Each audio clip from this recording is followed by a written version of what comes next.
إلا الله لا إله إلا الله لا إله إلا الله لا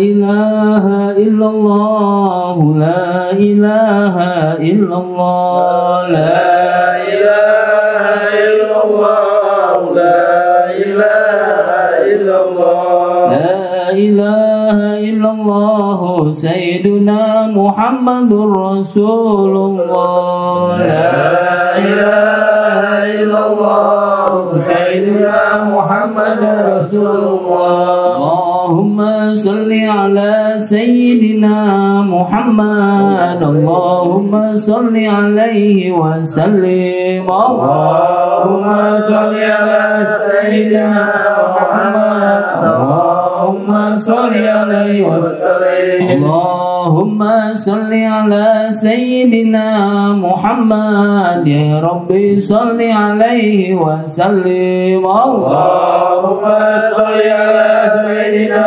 محمد يا ربي صل عليه وسلم حسبي الله ونعم الوكيل نعم المولى ونعم النصير حسبي الله ونعم الوكيل نعم المولى ونعم النصير حسبي الله ونعم الوكيل نعم المولى ونعم النصير يا الله يا الله يا الله يا الله يا الله يا الله يا الله يا الله يا لطيف يا لطيف يا لطيف يا لطيف يا لطيف يا لطيف يا لطيف يا لطيف الله لطيف بمن يرزق من يشاء وهو القوي العظيم سبحان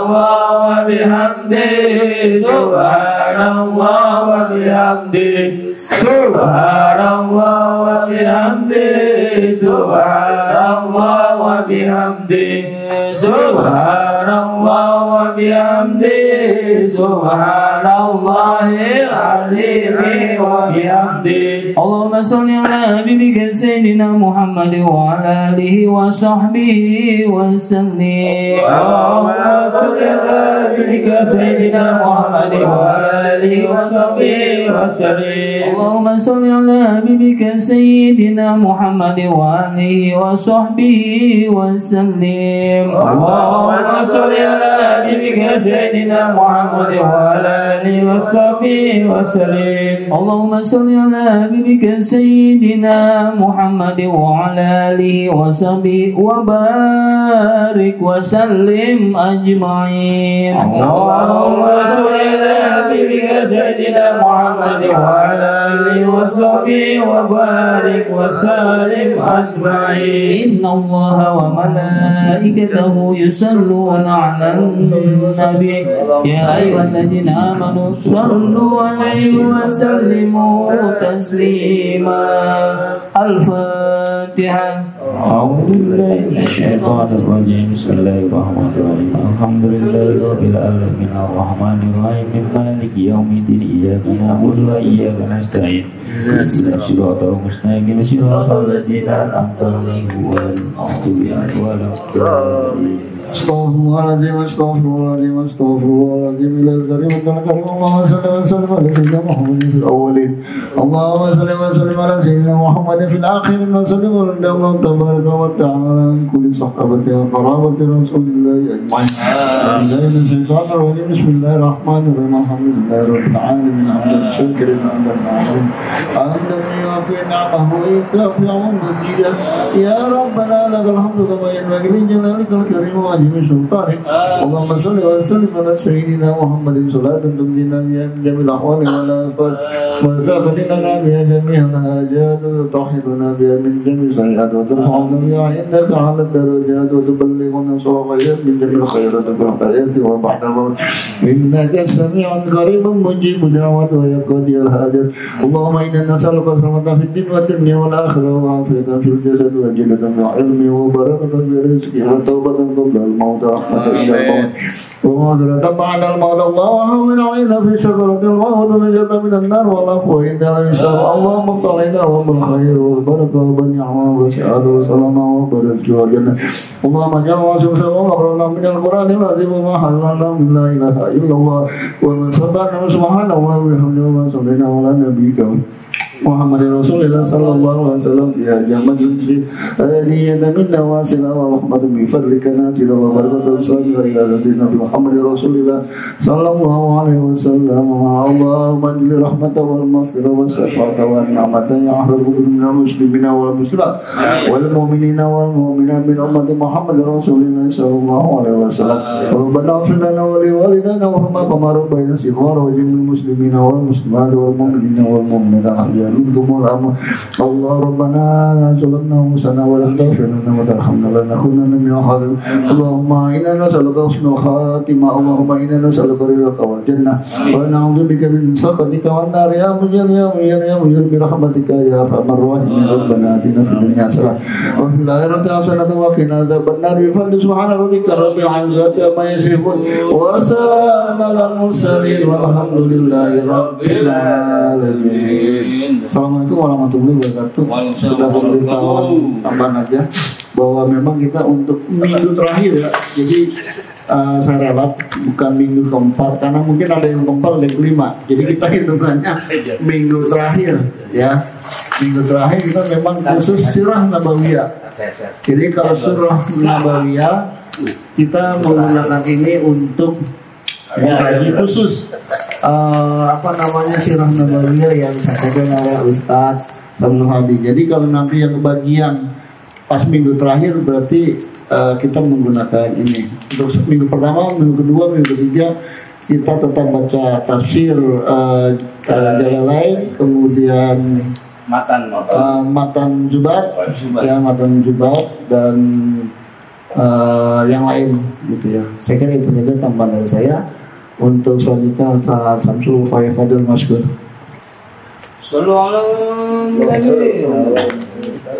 Kurang kenceng lu. Setengah.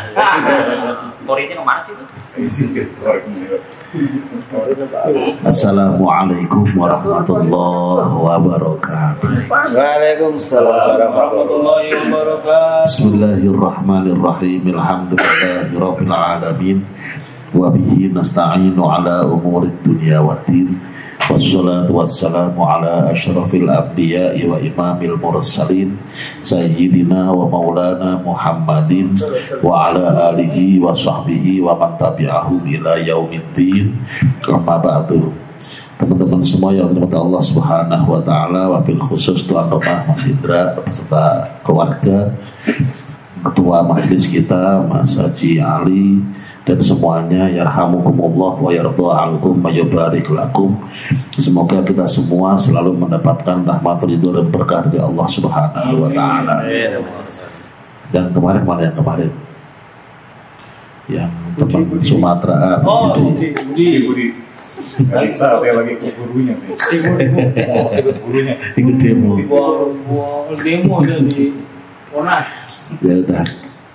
Bismillahirrahmanirrahim. Semoga saya nggak salah nulisnya, yaitu setiap Kamis malam Jumat akhir bulan. Pokoknya kalau akhir bulan Kamis malam Jumatnya ya udah ini pokoknya. Iya, kisah-kisah yang ada di dalam Al-Quran yang insya Allah akan kita bahas. Untuk malam hari ini teman-teman semuanya kita akan bahas tentang keluarga Nabi Adam, syariat serta konflik yang pertama kali adalah dalam sejarah manusia, yaitu Qabil Habil. Nah, mohon maaf, mohon izin semuanya karena dulu pernah saya juga ada yang komplain ngajar sejarah kok sampai ke fikih segala macam. Emang iya, hikmahnya sejarah itu untuk kita ambil pelajaran dari berbagai hal, dari berbagai segi. Nah, mungkin nanti juga sama, ada fikihnya, ada hikmahnya, ada macam-macamnya yang bisa kita ambil nanti insya Allah. Teman-teman semua yang dirahmati Allah Subhanahu wa taala, berarti kalau kita bahas ini biasa, mungkin udah ada yang pernah dengar, tapi nggak apa-apa kita untuk menguatkan kembali, yaitu tentang keluarga Nabi Adam. Nanti ada anak-anak beliau, Qabil Habil dan seterusnya. Oh iya, ini juga mana? Ini kalau tadi itu tanggal 24. Apa misalnya? Tadi tanggal 24. Karena sekarang sudah malam, maka tanggal 25. Ya.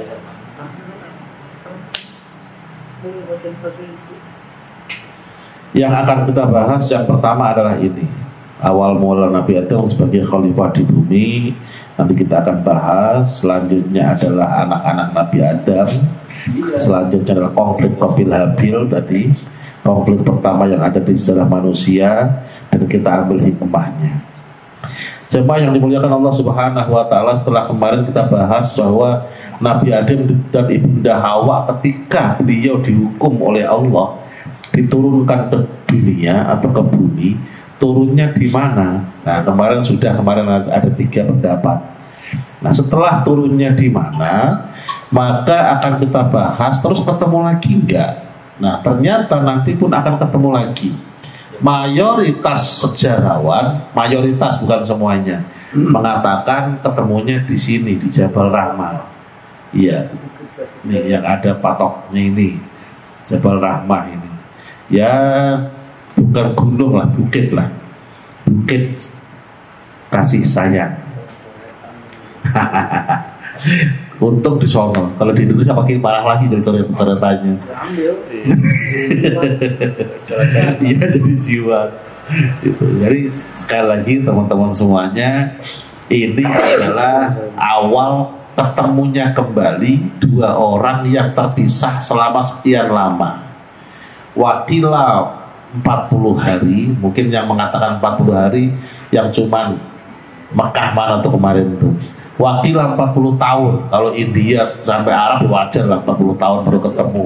Orang gak ada manusia yang lain gitu. Yang pasti kebanyakan sejarawan mengatakan ketemunya di sini. Dan ternyata makin saya baca lagi, ketemu lagi ilmu-ilmu yang baru. Ternyata ada pendapat, tapi ini bukan pendapat mayoritas ya, ini pendapat minoritas. Pendapat yang mengatakan bahwa bumi kita ini dihuni oleh apa ya namanya ya, kalau kayak kita nih satu sesi manusia, setiap sesinya 50.000 tahun katanya begitu, satu sesi, dan setiap awalnya namanya juga ada terus katanya begitu. Ini pendapat minoritas ini yang muncul abad-abad pertengahan. Dah, nggak usah dibahas, itu terlalu rumit kalau itu ntar itu. Kita bahas yang sekarang aja. Setelah Ibunda Hawa dan Nabi Adam ketemu kembali, memang mereka ini diciptakan oleh Allah Subhanahu wa taala untuk menjadi khalifah di bumi, untuk mengatur dunia ini, bumi kita ini. Bagus jeleknya bumi kita memang diserahkannya kepada manusia. Kalau sampai hancur yang salah yang manusia, kalau sampai baik yang dipuji ya manusia. Enggak ada terus kalau bagus yang dipuji binatang-binatang, enggak. Yang dipuji tetap manusia. Kalau hancur, yang hancur juga bukan binatang, manusia yang hancurin bumi ini. Makanya namanya khalifah. Nah, karena sudah ketemu lagi dan beliau berdua ini juga satu pasangan yang memang sudah menikah, maka melanjutkan pernikahannya. Dan begitu di bumi, akhirnya beliau berdua ini hamil dan punya anak. Nah, ini ya, huwallazi khalaqakum min nafsin wahidatin wa ja'ala minha zawjaha liyaskuna ilaiha falamma taghasyaha hamalat hamlan khafifan famarrat bihi falamma athqalat da'awallaha rabbahuma la in ataitana solihal lanakunanna minasyakirin. Dialah Allah yang menciptakan kalian dari diri yang satu, dan daripadanya dia menciptakan istrinya. Dari yang satu itu Allah ciptakan istrinya, yaitu Ibunda Hawa, agar dia merasa senang kepadanya, nyaman. Saklias kuna itu nyaman, senang, tentrem, apalah pokoknya begitulah.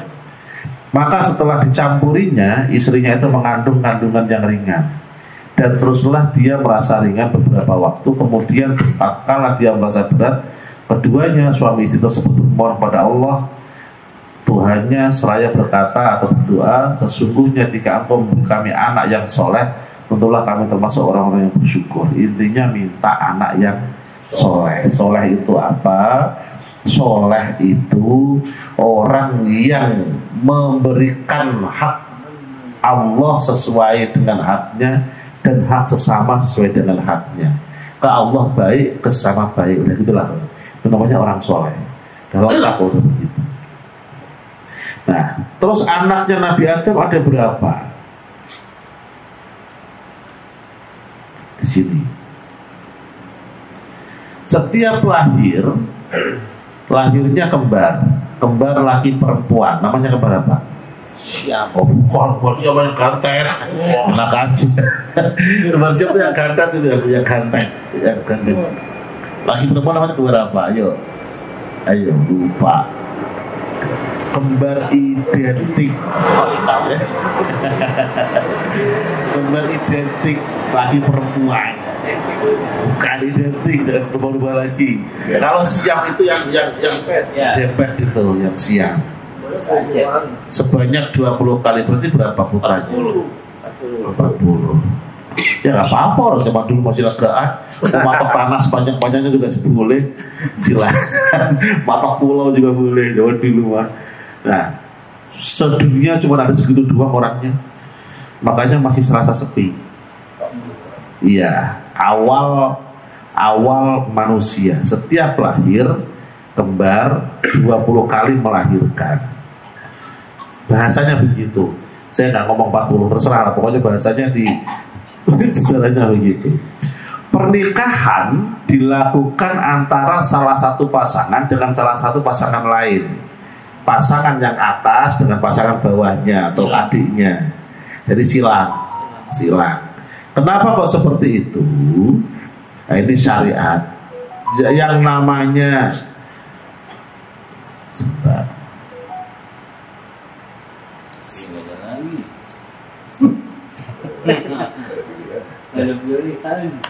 Nah, benar. Satu, pernikahan atau kumpul suami istri itu fitrah, kebutuhan. Makanya yang belum nikah atau yang udah single nikah lagi. Iya. Maksudnya tetap satu pasang aja. Saya ngajarinya begitu, ngajarin saya satu pasang aja. Nikah buat yang single. Buat yang single. Iya. Pagi 3 mana? Doanya kamu. Iya. Satu aja kita salah mulu, apalagi 3. Nah, kenapa? Karena memang fitrahnya manusia itu butuh pasangan. Bukan hanya untuk kebutuhan biologis, tapi untuk semuanya, untuk perasaan dan yang lain sebagainya. Nah, fitrah ini tidak dihilangkan, tetapi diarahkan. Bagaimana fitrah itu menjadi halal? Maka dengan cara pernikahan. Yang kedua, karena zaman dulu nggak ada orang lain, adanya adalah mereka, anak-anak Nabi Adam, maka mau nggak mau nikahnya yang sama anak. Cuman jangan sampai terlalu dekat. Terlalu dekat itu bagaimana? Yaitu kembarannya itu terlalu dekat itu. Maka nggak boleh nikah dengan kembarannya, tapi boleh nikah dengan kakaknya atau adiknya. Nah, kembarannya inilah yang namanya mahram. Mahram itu artinya orang yang haram dinikah. Tak ulangi lagi. Mahram itu artinya orang yang haram dinikah.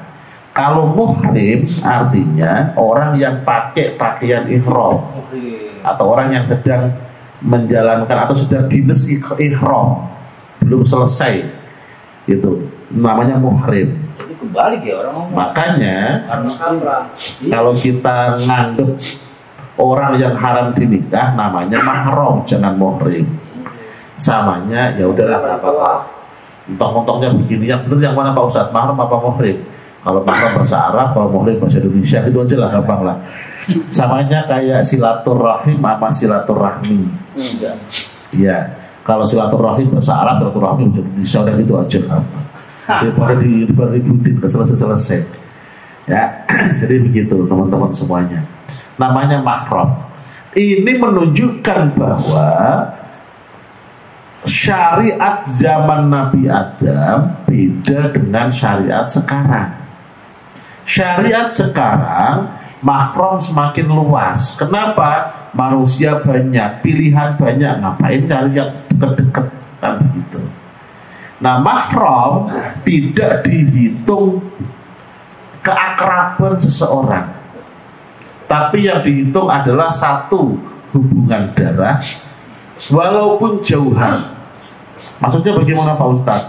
Kakak adik dari kecil dipisah seandainya, yang satu di Eropa, yang satu di Indonesia, kan jauh Bu, tetap namanya mahram. Kenapa? Karena tetap satu darah. Yang kedua karena pernikahan. Yang ketiga karena persusuan. Ini syariat kita. Kalau syariat zaman Nabi Adam, mahram cuman pasangan lahir, kembaran, itu mahram. Gak ada istilah susu, gak ada istilah pernikahan. Siapa pernikahan, kan iparnya juga itu, iparnya, kakaknya, adiknya, kalau ribet lah. Udah pokoknya mahramnya zaman itu tuh kembarannya, udah gitu aja. Kalau zaman sekarang mahram ada 3 jalur: darah, pernikahan, persusuan. Masih apa ya? Mas ya, Mas Sofian? Ya Allah saja kalau lupa. Mahram darah siapa aja mahram yang hubungan darah? Kakaknya jelas. Anjang king ya wewe. Masa kencang. Pade budi. Panjang. Tahu lagi. Mahram yang pertama hubungan darah, nggak ngitung dekat jauh. Yang maksudnya akrab apa enggaknya. Yang penting ada hubungan darah maka jadinya mahram. Kalau nggak hubungan darah walaupun dekat nggak mahram. Contoh adik tiri, nggak mahram. Nah, sekarang yang mahram yang hubungan darah, contoh paling gampang nih kalau mau ngerumusin nih, kita ke atas lurus. Kalau ngomongin ini kan berarti beda jenis ya. Berarti ibu kita, nggak usah ngomong bapak, udah pasti lah. Masa mau nikahin bapak, ibu, nenek, seterusnya ke atas itu mahram semuanya. Kita ke bawah lurus, anak perempuan, cucu perempuan, cicit perempuan, terus ke bawah lurus, itu juga mahram. Kita nyamping itu kakak adik, kakak perempuan, adik perempuan, mahram semuanya. Entah seayah seibu, seayah beda ibu, atau seibu beda ayah, mahram semuanya. Yang nggak mahram itu kalau beda ibu lain ayah, nggak mahram. Beda dia lain ayah.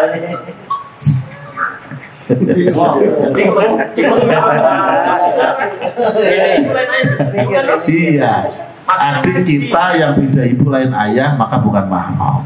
Janda manusia bawa anak ya. Hah? Janda manusia bawa anak. Pokoknya entah nemu di jalan apa apalah, pokoknya beda ibu lain ayah bukan mahram. Iya gue, beda ibu lain ayah. Itu saya jelas ya, jangan awas salah paham loh. Masih mikir. Masih tahu kan? Kasih tahu kan? Masih tahu tar. Ini bawa anak, ini bawa anak. Lalu beda. Nggak harus bawa anak. Ketemu di jalan, udah ketemu gede, adik ketemu gede. Oh itu gede. Kalau yang bawa anak Sama. Oh sama. Nah itu cok beda sama lain kata-kata itu. Lo nggak jawab gue ini. Adik cepet banget gitu. Tahu lagi. Kakak perempuan kita, adik perempuan kita adalah mahram, entah yang seayah seibu. Kebayang. Seayah beda ibu. Ya jelas. Ya, seibu beda ayah. Itu semuanya mahram. Yang nggak mahram adalah kakak perempuan atau adik perempuan kita yang beda ibu lain ayah. Itu beda bukan mahram. Beda ibu lain ayah. Orang lain. Kamu kan beda sama lain. Harus tadi saja. Kalau bawah tadi itu sama. Ya udah jelas, ya sama aja. Kalau nggak tahu buka Google ya, kalau nggak tahu. Ya, jadi begitu. Masternya dia. Nah, ahli. selanjutnya siapa mahram kita yang sedara adalah naik belok satu. Naik itu berarti orang tua kita, belok satu itu saudarinya orang tua kita. Entah saudarinya ibu atau saudarinya ayah. Saudarinya ibu namanya apa? Bibi. Ale. Kita cowok cewek nih. Kita kan cowok kita. Oh, iya, betul. Saudarinya ibu apa namanya? Entah ada entah kakak, pokoknya Iya. yang perempuan apa namanya? Bibi. Boleh. Bibi mah bude lah udah bude. Kalau saudarinya ayah, Bisa sama nama. Sama aja. Tua. kalau Wow, kalau wow. bahasa Indonesia begitu, kalau bahasa Arab beda. Saudarinya ayah itu namanya amah. Kalau saudarinya ibu namanya kholah.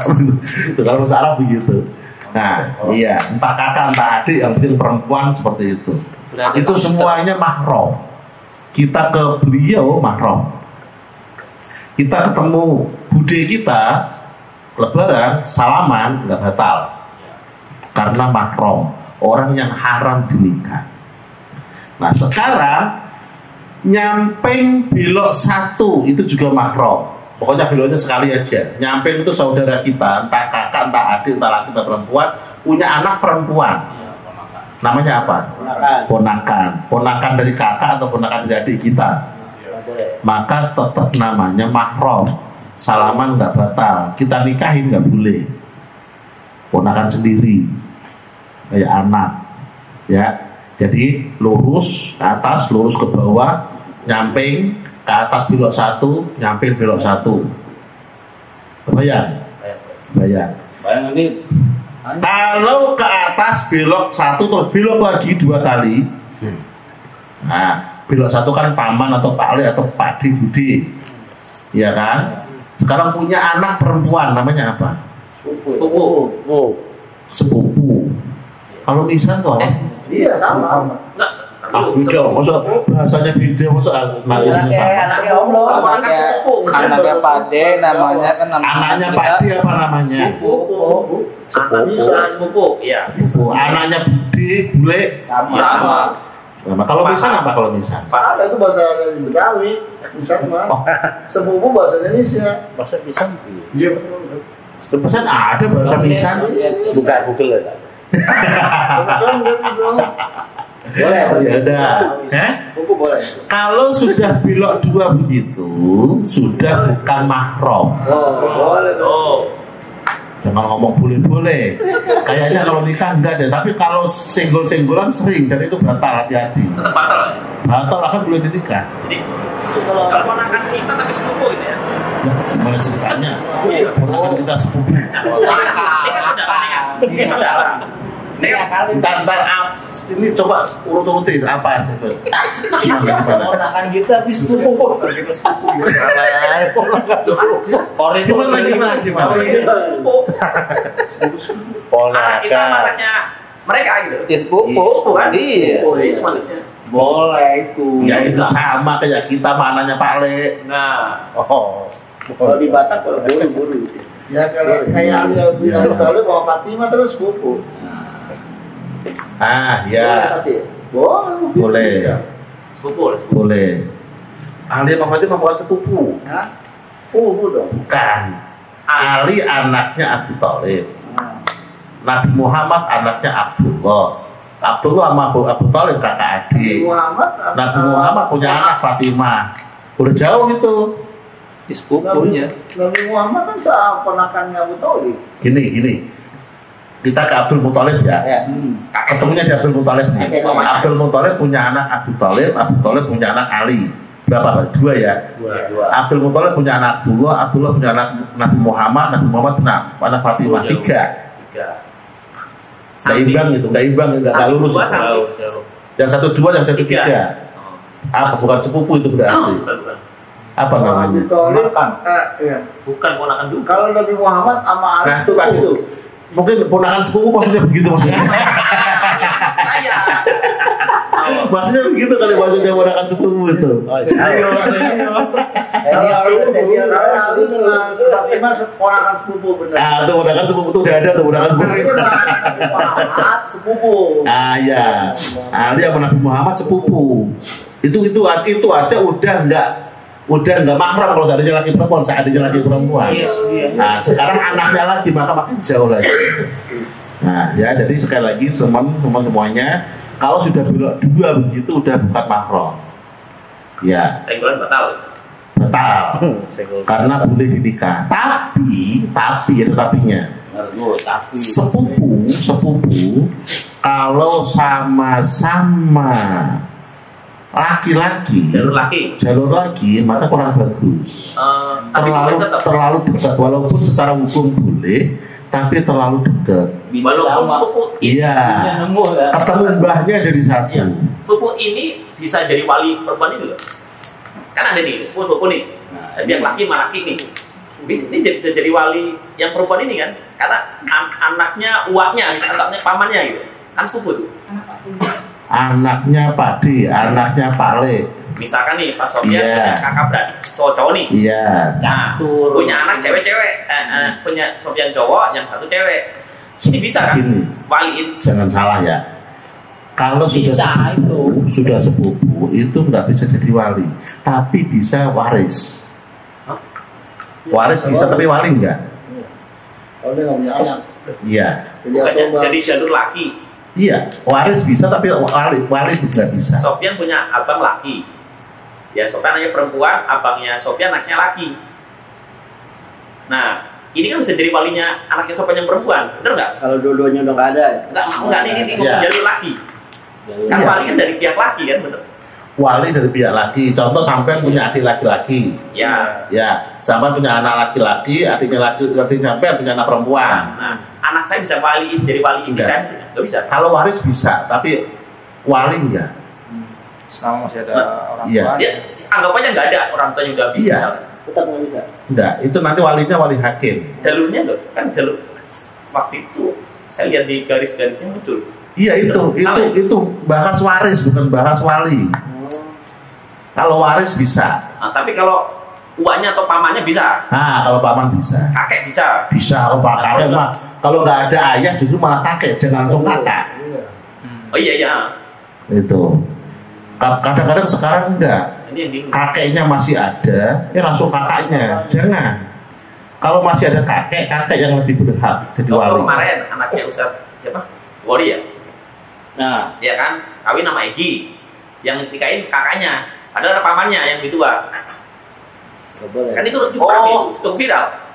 Enggak. Itu boleh kan tetap. Karena kakaknya kandung. Dikandung. Gini, jangan bilang boleh nggak boleh. Kalau wali itu ada urut-urutan. Ada urut-urutan. Kalau ini nggak ada, ini. Kalau ini nggak ada, ini. Bukan pilihan. Nggak ada emang nggak bisa beda ya? Apa nggak mau gitu? Beda. Jadi Beda, kan? bisa juga. Nanti pembahasan itu antara nggak mau, kenapa nggak mau itu nanti ada alasannya tidak? Ada alasan. Pak Teguh, ini masih zaman Nabi Adam Iya. Nggak apa-apa. Ini ilmu. Iya, ini ilmu. Jadi gini Mas, ya. Kalau masalah wali, kalau nggak ada ayah, naik ke atas, bukan nyamping bukan. Atas Ke kakek. atas tuh kakek. Kakek nggak ada. Kakek nggak ada kakeknya. Itu pasti nggak ada. Ya, siapa tahu ada kan. Ini bahas. Kalau nggak ada, ke bawah malahan. Oh, adiknya benar. Anaknya yang bapak. Entah adiknya pengantin atau kakaknya pengantin yang laki-laki. Kemarin ada. Adiknya satu ori. Ada pamannya. Hah? Pamannya. Orang adiknya Adik cerah. Bukan adiknya pengantin, bukan adiknya bapak. Pengantin. Oh iya itu dari anaknya. Kandung. Iya. Bisa. Kalau nggak ada ke atas nggak ada, langsung ke bawah lurus. Bukan nyamping. Oh, bukan nyamping. Bukan ke bawah lurus, yaitu anaknya almarhum. Entah yang kakaknya pengantin atau adiknya pengantin. Oh, penghulu juga lebih tahu daripada saya. Kalau dia mikirnya itu tiap hari. Bukan, paman itu belakangan. Kalau nggak ada saudaranya pengantin, baru nanti ke paman. Ya, yang laki-laki kan saudara kan otomatis laki. Kalau saudari perempuan, saudaranya pengantin, baru nanti saudara pun nggak boleh dari ibu. Iya. Harus dari bapak. Ya, yang penting binnya sama dengan pengantin. Tetap ke bawah dulu nggak boleh nyampe ya. Atas bawah, atas nggak ada, baru ke bawah dulu. Bawah udah habis, nggak ada lagi, baru nyampe. Dia cerita ini yang ke bawah menyerahkan ke samping. Oh itu lain lagi. Kalau udah nyerahkan ke siapa aja boleh. Bahwa dengan catatan sebab dari pihak bapak kan? Iya, yang masih satu bin. Iya, bukan pihak ibu. Iya, begitu. Nah ini bahas masalah nikahan beda dengan masalah waris beda. Ilmu cowok. Oke, lanjut. Nah, ingat-ingat ya, kalau udah masih ada kakak atau adiknya pengantin yang sebapak, jangan langsung paman. Jangan belok. Kirim Pak Teguh. Jangan. Samping. Sepupu nggak bisa berarti berarti ya. Wah, apalagi curang. Orang nikah aja buat wali. Sepupu walaupun dari pihak laki ya. Nggak boleh, karena dia bisa dinikah. Nafsu banget. Nah, lo kalau kandung ntar Lanjut. Tahu lagi. Jalur darah mahram kita, syariat kita sekarang adalah lurus ke atas, lurus ke bawah, nyamping ke atas belok 1, ke nyamping belok 1. Selain itu bukan mahram. Dan gitu. Selanjutnya ada mahram jalur pernikahan dulu. Malam Jumat. Jalur pernikahan dulu. Siapa itu yang jadi mahram jalur pernikahan?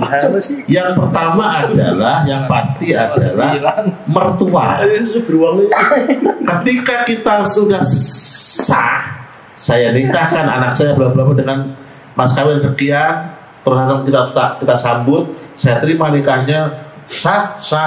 Maka semenjak itu mertua perempuan kita adalah mahram kita selamanya.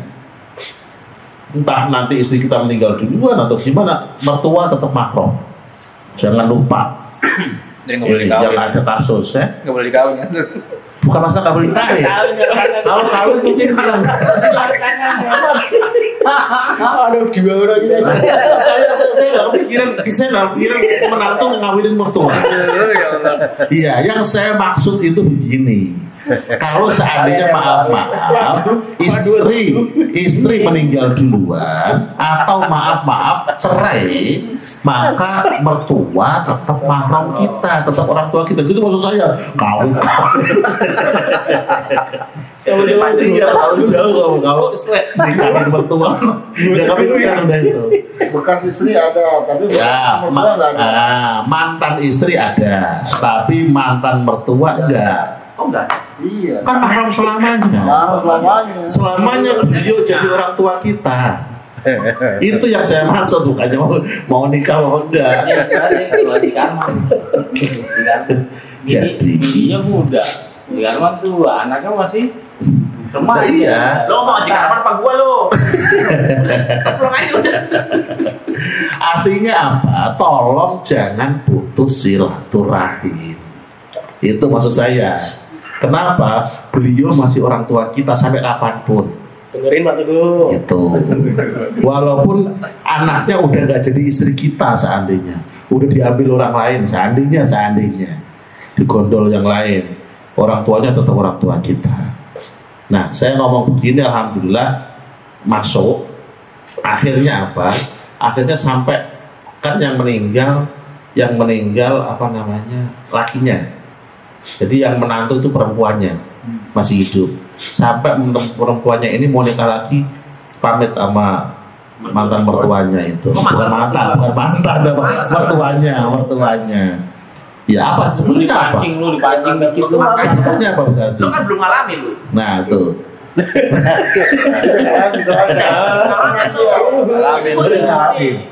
udah, ikutin jangan putus silaturahim. Kayaknya walinya salah dia nih. Walinya salah nih. Koren sama wali.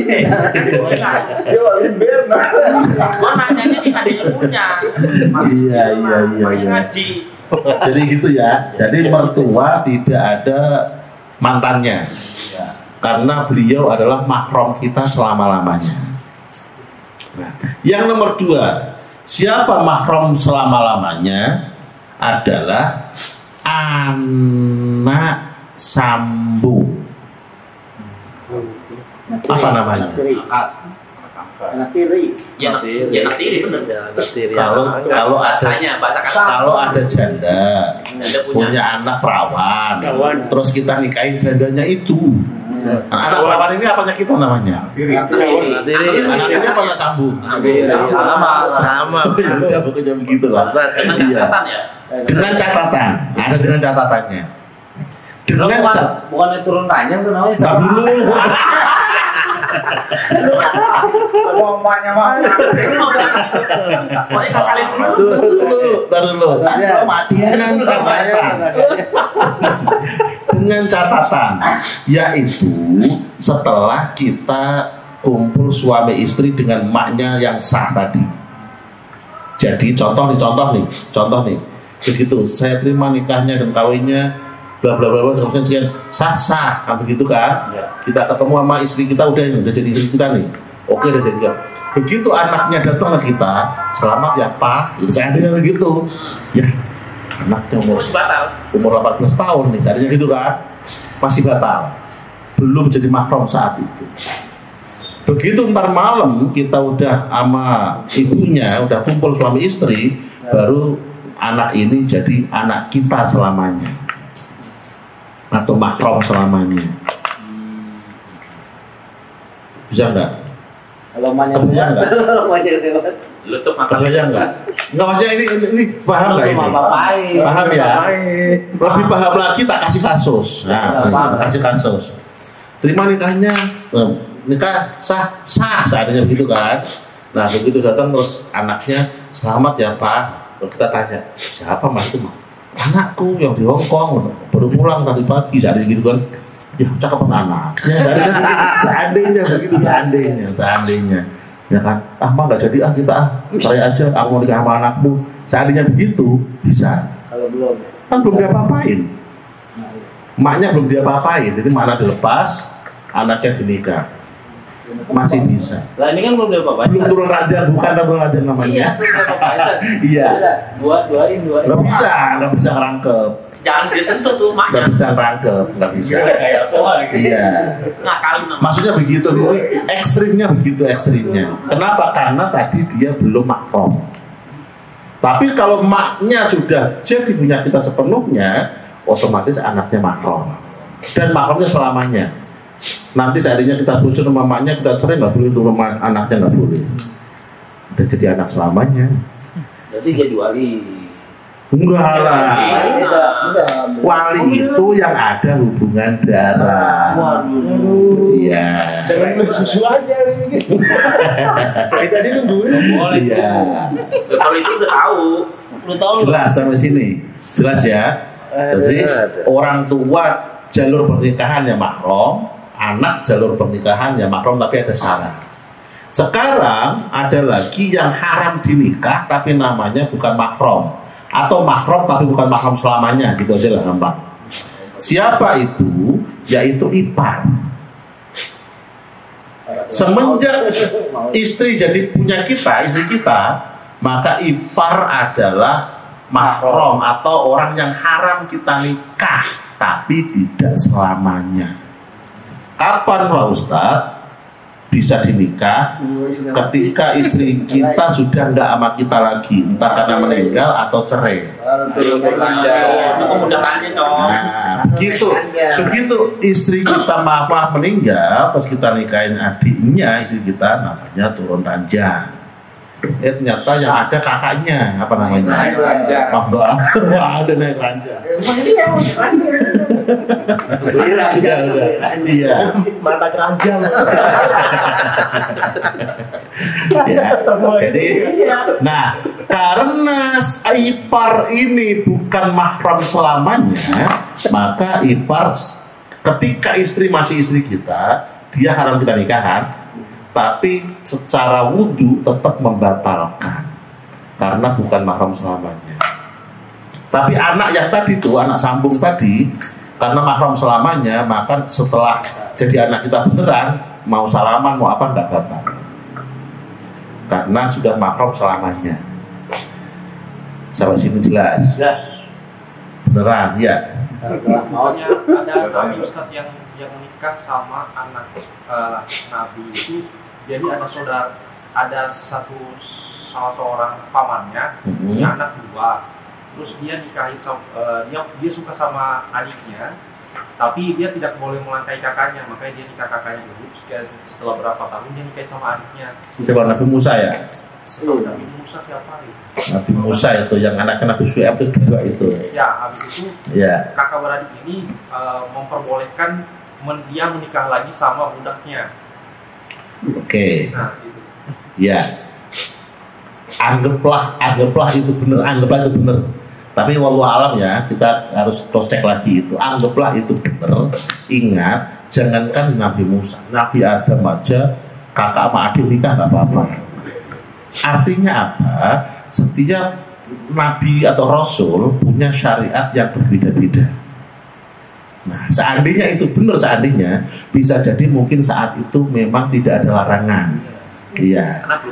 Karena belum zaman Nabi Muhammad. Karena zaman Nabi Muhammad syariatnya seperti ini. Gitu, bahwa kakak adik nggak boleh dirangkep, Mas Sofyan. Lo mau pindah dulu zamannya lo. Maunya dulu ya gitu ya.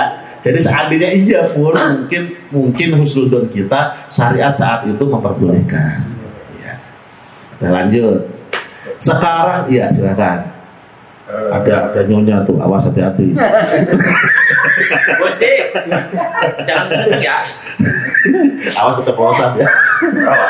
Ini enggak ada kaitan. Korina. Ada kaitan aja. Oke. Bukan bahas Korina ya. Jika kita bicara tentang Nabi Adam, iya. tentu saja saya nggak tahu ya, mungkin di saya. Apakah ada aturan lainnya? Artinya kalau zamannya Nabi Musa ada Taurat, zamannya Nabi Muhammad ada Al-Quran. Nah, ketika zamannya Nabi Adam, kitabnya itu tidak ada ya kan, aturan baku dalam kitab. Nah, bagaimana dia bisa menjelaskan atau bisa berkomunikasi atau bisa memberikan satu ketentuan terhadap aturan-aturan, misalnya kayak ini pernikahan silang, apakah Nabi Adam yang menyerukan itu atau memang ada guidance dari God, dari Tuhan terhadap itu? Belum dibahas ya. Jadi begini. Balik lagi ke laptop. Belum. Coba sambil cari sambil buka Google. Ya. 104 kitab yang diturunkan oleh Allah kepada para rasul, itu yang 4 kan kita tahu namanya nih. Nah, yang 100 itu berupa suhuf Ibrahim wa Musa. Kan ada suhuf tuh. Suhuf itu lembaran-lembaran yang tidak tersusun. Suhuf. Nabi Musa sendiri mendapatkan tambahan 10 selain Taurat. 10 suhuf. Coba googling suhuf yang suhuf diturunkan kepada Nabi. Udah aja, nanti kayaknya ada Nabi Adam di situ. Iya, kayaknya ada di situ. Jadi Nabi Adam pun mendapatkan kehidupan tadi berupa suhuf. Ada suhuf. Tetap Jibril. Kan memang tugasnya malaikat Jibril. Makanya malaikat yang sampai sekarang masih nganggur itu Israfil. Iya, dan jangan. Ntar aja dia kerjanya. Jangan sekarang. Ada Mas. Suhuf. Jibril juga. SHUHUF. Jibril udah 100. Nah, ada kan Nabi Adam 10 kan. Artinya apa? Itu guidance yang diturunkan oleh Allah untuk apa namanya? keluarga Nabi Adam dan seterusnya saat itu buat pegangan mereka. Jadi ada aturannya dari Allah Subhanahu wa taala, cuman bukan kitab. Namanya suhuf. Ya, 10 suhuf. Total pokoknya ada 100 suhuf plus 4 kitab. Jadi 104. Ada benar? 114 ya, 114 sama 4 kitabnya ya. 110 plus 4 kali 14. Tetap Jibril ya tugasnya. Dan Nabi Adam ini memang apa ya, audiensnya atau maksud konsumen siapa namanya? Operator. Bukan. Jadi kalau Nabi Muhammad kan umatnya, kalau Nabi Muhammad kan bukan umat ini, keluarga. Ya, disinilah maka para ulama berbeda pendapat. Apakah Nabi Adam ini nabi atau rasul? Ada yang mengatakan cuma nabi bukan rasul. Kenapa? Karena belum ada umat saat itu, hanya keluarga sendiri. Yang nabi pertama kali yang punya umat itu Nabi Nuh. Maka sebagian ulama mengatakan rasul pertama kali itu Nuh, bukan Nabi Adam. Karena Nabi Adam diutus hanya untuk keluarga kecil. Berapa sih orangnya waktu itu kan gitu. Nah, cuman ini perbedaan pendapat. Langsung masalah yang ketiga, ini nggak bahas, nggak lupa. Jadi, mahram itu darah, pernikahan, persusuan. Yang persusuan ini syaratnya adalah bayi yang disusuin belum 2 tahun komari. Jangan salah, 2 tahun yang hijriah, bukan yang masehi, bukan. 2 tahun hijriah, belum 2 tahun hijriah disusuinya. Syarat yang kedua, disusuinya 5 kali. Harus 5 kali. Ini. Nah, kalau 2 syarat ini ada, maka antara anak dengan ibu ini menjadi anak susu atau ibu susu. Maka nanti si anak ini dengan anak-anaknya si ibu yang lain yang sama-sama disusuin, namanya saudara sesusu. Kalau ada begitu, tolong terbuka, jangan diumpetin. Di daerah-daerah seperti kita, Bekasi, Jakarta itu rawan seperti itu. Rawannya kenapa? Sekarang orang itu paling cuti 3 bulan, cuti melahirkan. Sebulan sebelum lahirin, 2 bulan setelah lahiran. Artinya apa? Setelah 2 bulan ditinggal lagi sama ibunya, si bayi ini biasanya anak ama mbahnya. Ketika ama mbahnya nangis pagi-pagi jam 9, dikasih makan nggak mau, segala macam nggak mau, si mbah tahu kontrakan sebelah ada orang yang sedang nyusuin juga. Neng, apaan mbah? Kamu nyusuin kan? Iya, tolong dong sekalian, ini nangis terus. Adanya begitu seandainya. Benar disusuin sekali, belum mahram. Kan baru 2 bulan itu umur bocah. Ya kan? Besok begitu lagi 2 kali belum mahram, 3 kali. Begitu 5 kali, maka antara bayi ini dengan si ibu tadi namanya anak susuan, sudah mahram. Maka antara bayi ini dengan anaknya si ibu tadi namanya saudara sesusu. Nggak boleh nikah selamanya. Maka tolong terbuka, mbahnya ngomong, Ndo atau Neng atau betul anak kita, anaknya siapa manggilnya, anakmu apa sono tuh udah saudaraan. Nah, begitu mbak, orang sudah nenek mulu, akunya kelabaan nggak bisa diemin, jadinya begitu. Ngomong. Jadi sama-sama gede nanti nggak pacaran, nggak nikah. Bahaya kan, dulu pernah saya cerita. Sampai sudah ada penghulu di Kudus itu. Udah ada penghulu, sudah mau ijab kabul, tiba-tiba dari depan ada ibu-ibu teriak-teriak, stop. Ada apaan Bu? Itu bocah dua-duanya pernah saya susuin. Coba begitu gimana?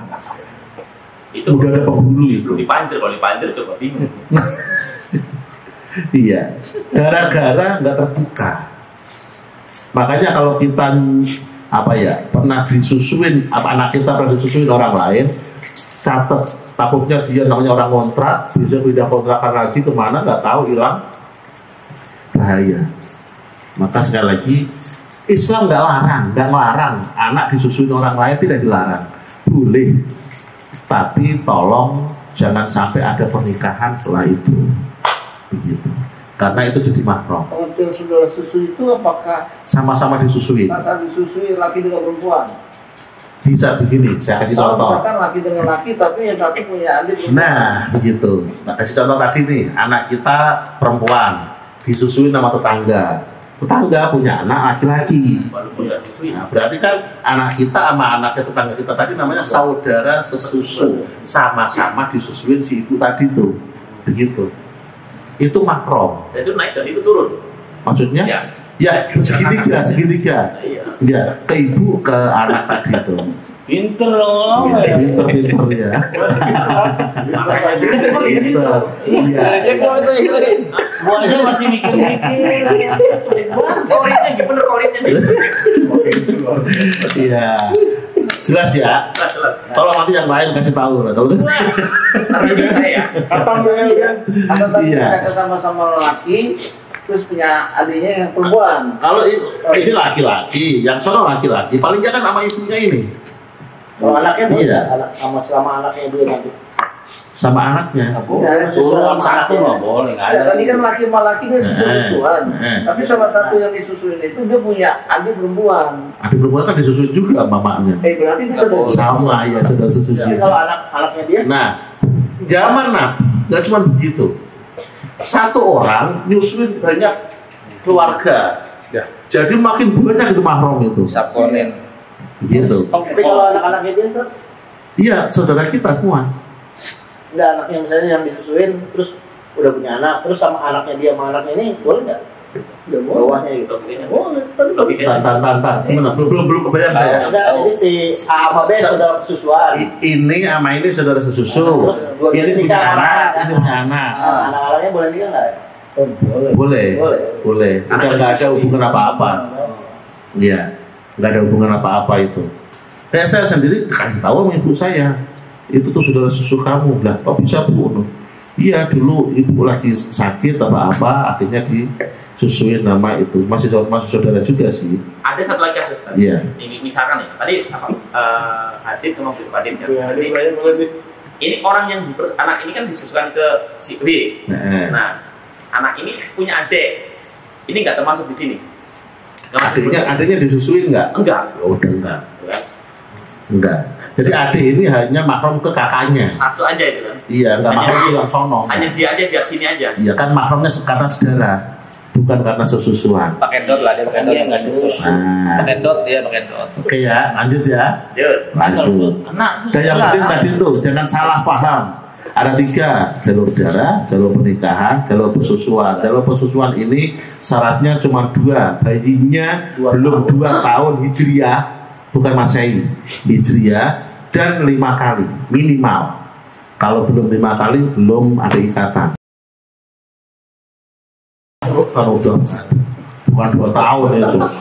Iya. Sehat. Lanjut, jangan dengerin Mbak. Sensor. doyan itu doyan. Iya. Tuh, udah mau habis waktunya, masih banyak itunya pembahasannya. Putra Nabi Adam selain Qabil dan Habil ada lagi yang sangat dikenal yaitu Sis. Karena nantinya dari Sis inilah akan merupakan keturunan-keturunan sampai Nabi Nuh dan seterusnya. Nabi itu lewatnya Nabi Sis ini. Iya. Menerima 50 suhuf ya? Iya, ada kan suhufnya tadi Nabi Sis. Nabi Sis bukan, Nabi Idris yang ada. Nabi Sis ada? Nabi Sis ada? Ada. Udah, jadi masuk. Lanjut. Saat Nabi Sis dilahirkan, usia Nabi Adam 130 tahun. Ini agak cepat. Nah, ini stop. Kelihatan nggak ya? Kelihatan nggak ini? Pokoknya inilah.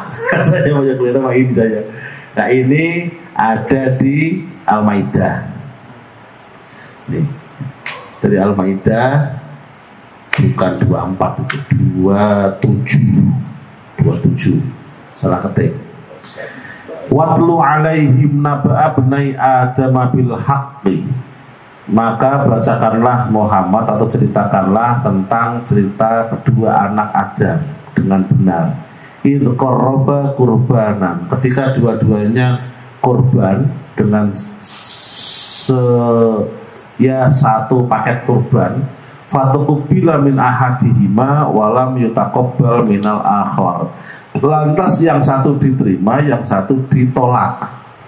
Apa kelanjutannya? Qala, lantas yang ditolak inilah aqtulannak, akan aku bunuh kamu. Qala innama yataqabbalullahu minal muttaqin, padahal yang diterima Allah itu korbannya orang-orang yang bertakwa. Jadi gini ceritanya, awalnya ini cerita tentang Qabil dan Habil. Yang nakal itu Qabil. Dikisahkan Nabi Adam itu ganteng. Kenapa kok ganteng? Satu, sudah pastilah beliau penghuni surga, makhluk surga itu awalnya itu.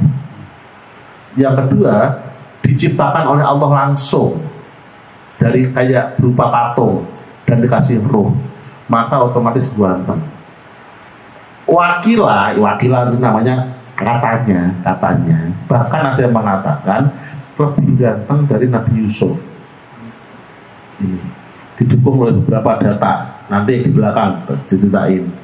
Nabi Yusuf itu gantengnya separuhnya Nabi Adam. Ibunda Hawa otomatis juga perempuan yang sangat cantik, perempuan surga. Bapak bisa bayangkan, teman-teman bisa bayangkan, bapaknya ganteng, istrinya cantik, begitu punya anak ganteng cantik.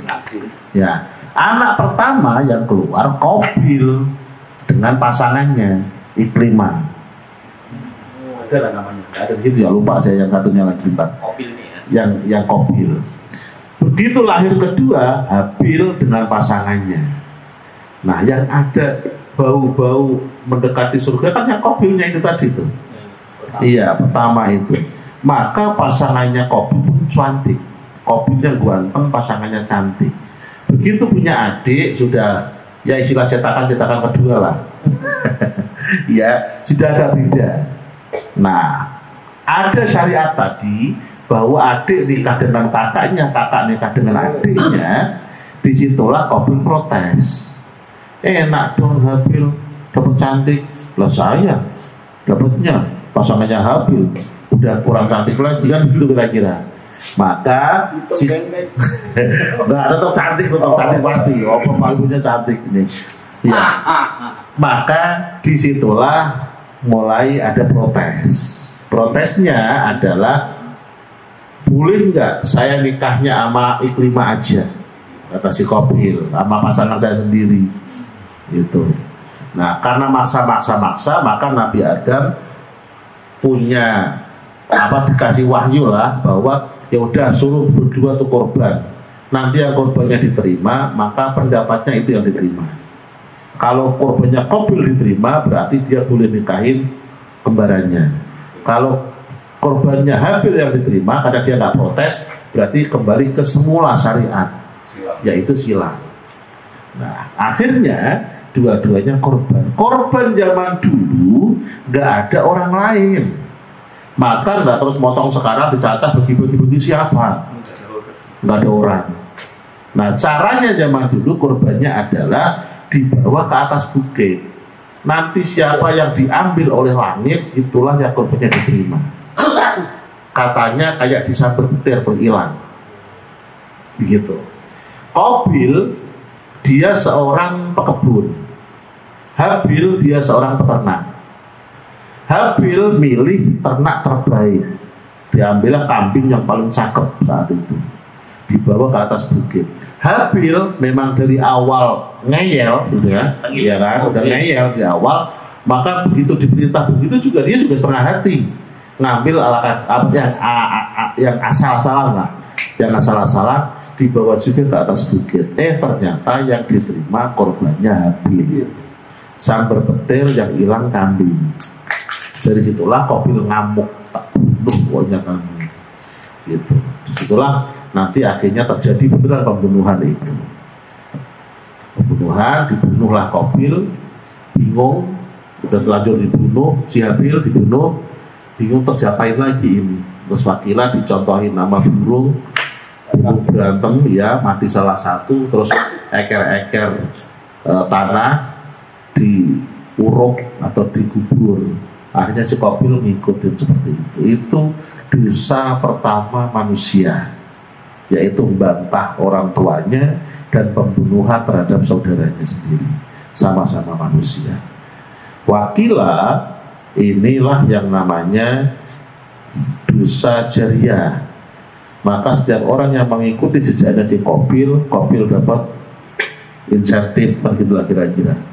Nah, makanya teman-teman jangan memulai suatu dosa yang akan diikuti oleh orang-orang sekitar setelah kita, biar kita nggak kayak si Qabil. Tapi ingat ya, jangan salah. Sesalah-salahnya Qabil, tetap dia hanya membunuh, bukan musyrik. Iya, Qabil nggak sampai musyrik, nggak sampai kafir.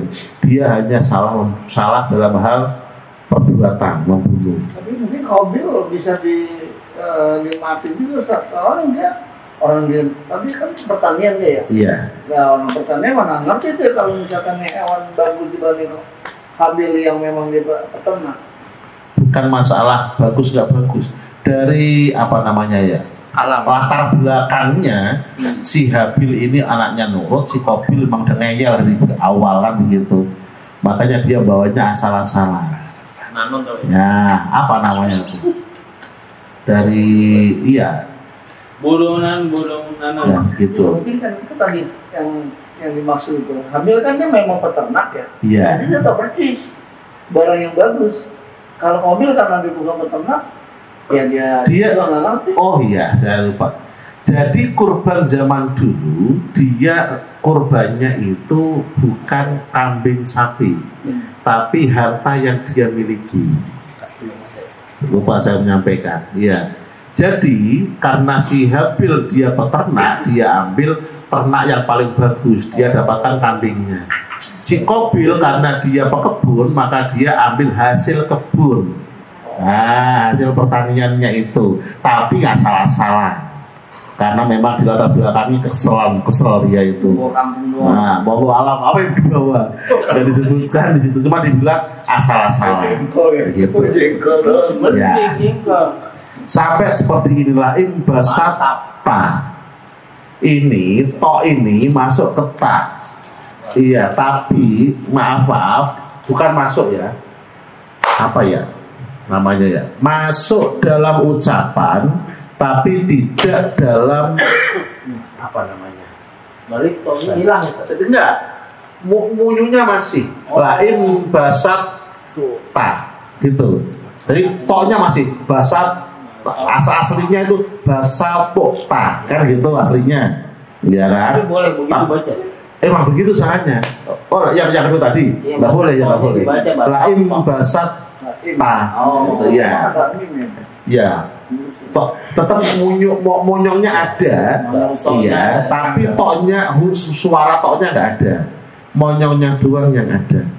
Lain basat ta ilaiya yada kalita katulani.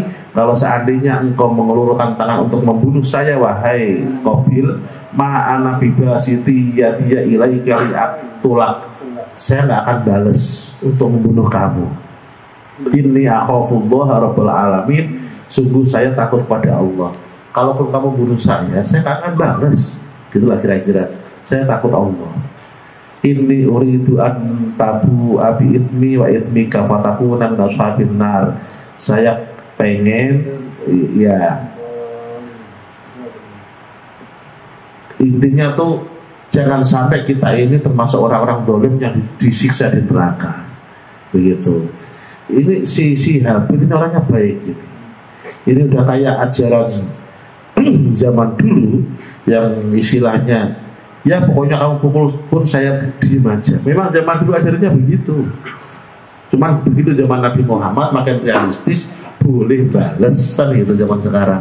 Yang penting jangan melampaui batas.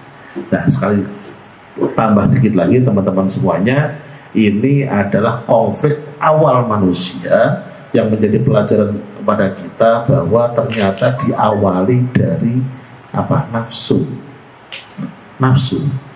laki-laki, ini ngomong laki-laki ini, iya, laki-laki sehebat apapun dia, ternyata kebanyakan hancurnya gara-gara perempuan. Nah, cari raja-raja zaman dulu, pasti hancur-hancurnya gara-gara perempuan. Yang hebat-hebat pun hancur gara-gara perempuan. Sama harta masih mental laki-laki. Berarti kodrat sudah. Emang kalau wanita nggak kuatnya sama harta. Begitu, emang begitu. Kodratnya begitu. Wanita kalahnya sama harta, laki-laki kalahnya sama wanita. Kita kayain. Gua kasih lu 1M rapi. Itu namanya ngakali. Ada nggak? Nah, lanjut. Iya kan gitu. Nah. Ada banget. Lanjut. Itu beres rumah. Kalau ngomong begitu jangan lama-lama. Lahir dia. Cok, belakangnya. Ada kunci. Ya, jadi hikmah yang bisa kita ambil adalah bahwa ini kalau apa-apa itu nanya kepada orang yang pas. Kayak Qabil Habil, untung nanyanya kepada Nabi Adam. Jadi dikasih petunjuk. Kita juga sama, fas'alu ahla dzikri in kuntum la ta'lamun. Dalam hal agama kita tanya yang ahlinya yaitu ulama. Dalam hal dunia tanya yang lain lagi. Jangan tanya kepada orang yang bukan ahlinya, kacau nanti pasti.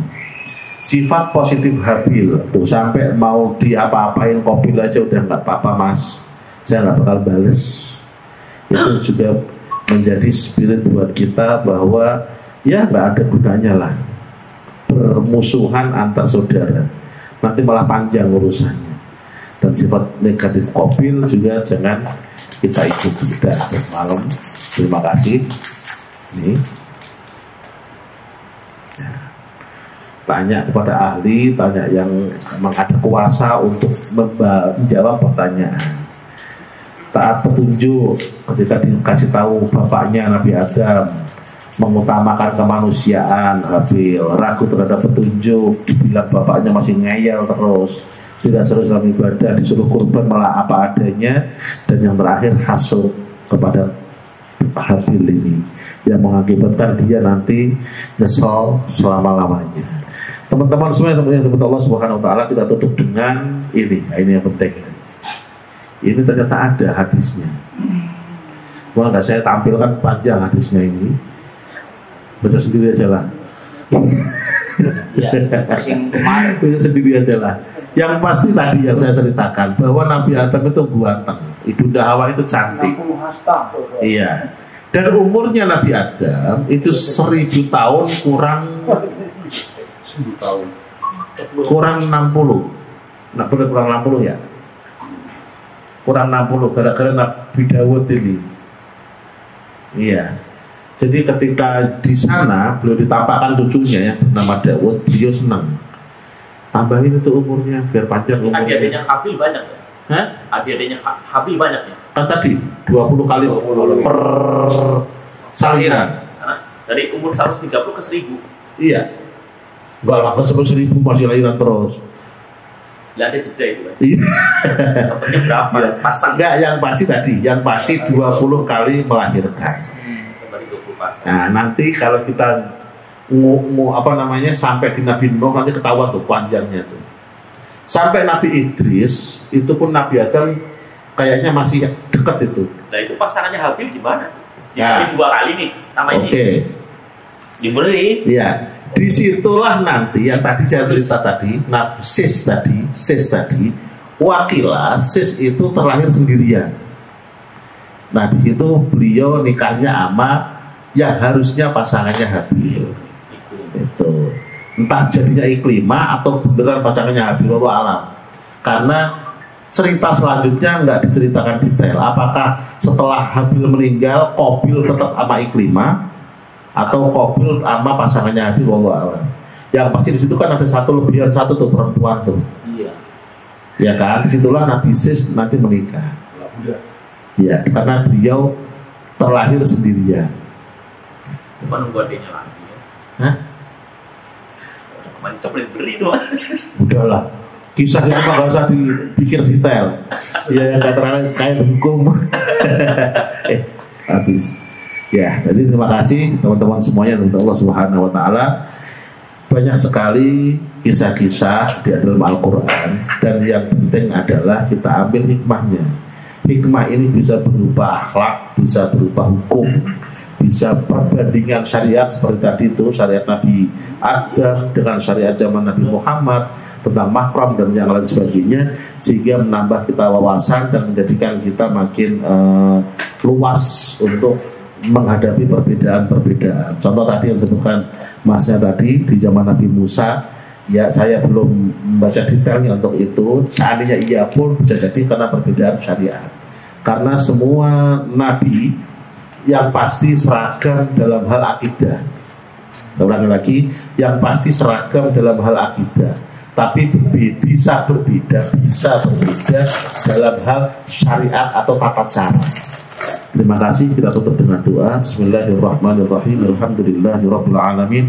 Allahumma shalli wa sallim wa barik ala sayyidina Muhammad wa ala ali sayyidina Muhammad. Rabbana la tada' min majlisina hadza dzamban illa ghafartah. Ya Allah, janganlah Engkau menjadikan kami meninggalkan majelis kami ini dalam keadaan dosa kecuali Engkau ampunkan. Wala aiban illa satartah, tidak ada di antara kami yang aib kecuali Engkau tutup. Wala maridan illa syafaitah, tidak ada di antara kami yang sakit kecuali Engkau sembuhkan. Wala asiran illa yasarta, tidak ada di antara kami yang sulit kecuali Engkau mudahkan. Wala karban illa nafasta, tidak ada di antara kami yang buntu kecuali Engkau kasih solusi ya Allah. Wala hajatan min hawaijid dunya wal akhirah illa qadaitaha wa yasartaha, tidak ada di antara kami yang berhajat duniawi maupun ukhrawi kecuali Engkau tunaikan dan Engkau mudahkan birahmatika ya arhamar rahimin. Allahumma ja'al jam'ana jam'an marhuma, ya Allah jadikan kebersamaan kami ini kebersamaan yang Engkau rahmati. Wa tafarruqana min ba'dina tafarruqan ma'suma, dan perpisahan kami setelah ini perpisahan yang Kau jaga ya dzal jalali wal ikram. Rabbana atina fid dunya hasanah wa fil akhirati hasanah wa qina adzabannar. Wa sallallahu ala sayyidina Muhammadin wa ala alihi wa sahbihi wa baraka wa sallam. Subhana rabbika rabbil izzati amma yasifun wa salamun alal mursalin walhamdulillahi rabbil alamin. Terima kasih. Wassalamualaikum warahmatullahi wabarakatuh. Waalaikumsalam warahmatullahi wabarakatuh. Ya Rabbana tarafna bi'annana tarafna wa annama ashrafna ala lazu asrafna fa'atun alaina tawbatan sili kulli hawba wastur lana al-awati wa aminir ro'ati wa'ufir liwalidina rabbi wa mauludina wal ahli wal ailani wasairil khilani wa kulli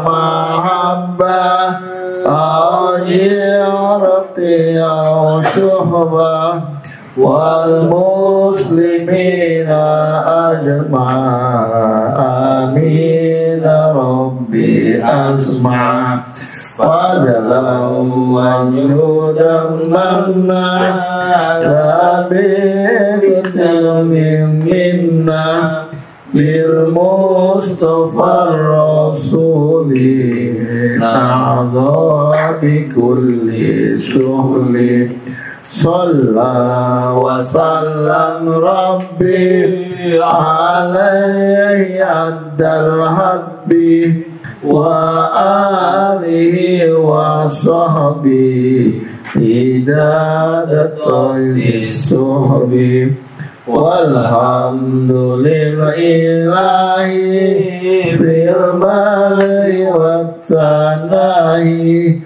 walhamdulillahi fil badi wa tanahi. Allahumma salli wa sallim wa barik alaihi wa ala